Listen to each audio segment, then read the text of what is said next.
الله إليكم. يقول: ما معنى قول يحيى بن معاذ رحمه الله: حقيقة الحب في الله ألا يزيد بالبر ولا ينقص بالجفاء؟ حقيقة الحب في الله لا يزيد بالبر ولا ينقص بالجفاء، أي في التعامل بين الناس. بعض الناس يزيد الحب عنده بر الشخص به وإحسانه إليه، وينقصه ما يقع منه من جفاء. فحقيقة الحب في الله هو حب مجرد لله. لو وقعت من أخيك هفوة، لاحظ المعنى الذي ربما يوضح المقصود، لو وقعت من أخيك هفوة أو جفوة بطبعه وقصوره، الإنسان لا يسلم. أحيانا يقع من أخيك ما تظنه جفوة وهو ليس جفوة وإنما غفلة أو عدم انتباه. أحيانا تمر على أحد إخوانك وتلقي عليه السلام وهو في هم عظيم ولا يشعر بك، ولا شعر أصلا أنك مررت من عنده أو أنك ألقيت عليه سلاما، فتظن أن هذه جفوة وهي في الحقيقة ليست جفوة، أصلا ما انتبه لك. فهل تلغي حبك له في الله لهذا الأمر العارض؟ فالحب في الله لا يزيده بر، لا يوسعه في القلب البر، لأنه حب لله عز وجل، ولا ينقصه جفوة، بل هو حب لله خالص يتقرب به العبد إلى الله سبحانه وتعالى. من مقتضيات هذا الحب التغاضي والتغافل والعمل على تنمية هذا الحب، لا على قطعه وجده من أصله. وهذا الكلام كلام عظيم جدا.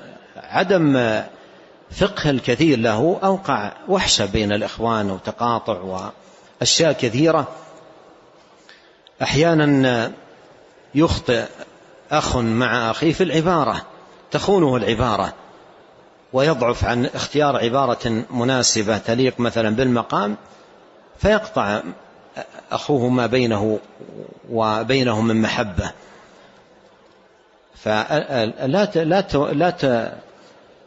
لا تقطع المحبة جفوة عارضة.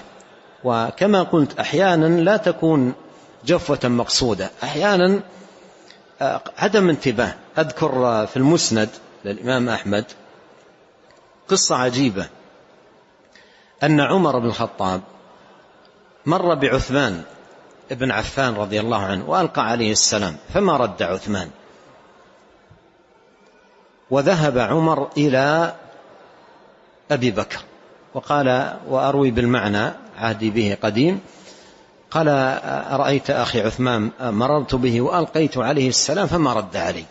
فأخذه أبو بكر وانطلق إلى عثمان، فقال له أبو بكر: إن أخاك ألقى عليك السلام. قال: والله ما شعرت به. قال: ما شعرت به. فسأله أبو بكر: ما الذي أهمك، يعني ما الذي شغل قلبك هذا الانشغال؟ قال: كنت أفكر في نجاة الأمر، كيف ننجو، وهم مبشرين بالجنة. قال: أفكر في نجاة، مشغول باله كيف النجاة.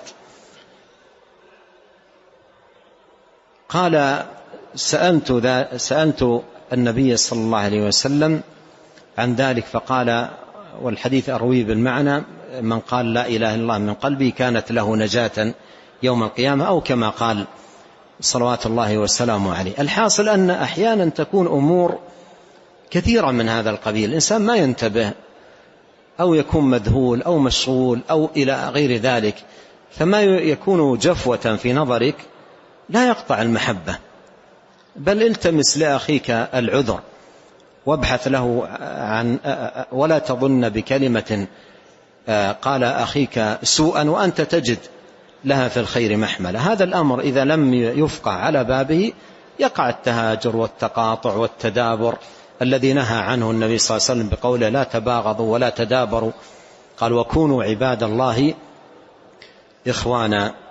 نسأل الله الكريم أن ينفعنا أجمعين، وأن يجمع قلوبنا على البر والتقوى والتحاب في الله والتعاون على طاعته، وأن يصلح لنا شأننا كله، وألا يكلنا إلى أنفسنا طرفة عين. سبحانك اللهم وبحمدك، أشهد أن لا إله إلا أنت، أستغفرك وأتوب إليك.